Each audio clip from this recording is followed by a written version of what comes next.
भिवंडी लोकसभा मतदारसंघातून इंडिया आघाडीचे उमेदवार सुरेश म्हात्रे उर्फ बाळ्यामामा यांनी भाजपा उमेदवार कपिल मोरेश्वर पाटील यांचा 70,000 पेक्षा जास्त मतांनी पराभव केला। विजयानंतर पहिली प्रतिक्रिया देताना सुरेश म्हात्रे म्हणाले की संसद बनवणं हे माझं स्वप्न होतं आणि त्यासाठी मी अनेक दिवसांपासून प्रयत्न करत होतो।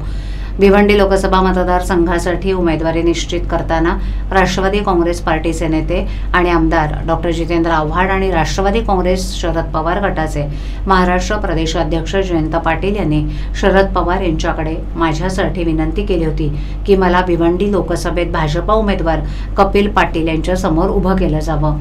भिवंडीच्या जनतेनं माझ्यावर जो विश्वास ठेवलाय त्याला मी पूर्णपणे खरा उतरवण्याचा प्रयत्न करेन।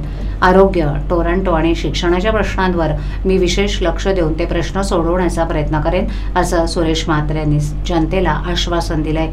भाजपचे उमेदवार आणि केंद्रीय पंचायत राज्यमंत्री कपिल मोरेश्वर पाटील मतदानाच्या 15व्या फेरीत मतदान केंद्र सोडून घरी परतले होते। त्यावर प्रतिक्रिया देताना म्हात्रे म्हणाले की कपिल पाटील यांनी मतदान केंद्र सोडून जाण्यावर मी काहीही प्रतिक्रिया देऊ इच्छित नाही। सध्या आनंदाचा माहोल आहे आणि अशा वेळेला मी कोणतेही अपशब्द बोलू इच्छित नाही।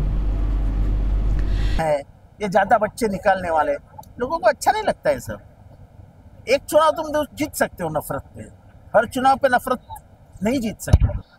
और यहाँ देश का हिंदू पाकिस्तान नहीं चाहता है। हमें आज़ाद रहने की आदत है, हम लिबरल लोग हैं।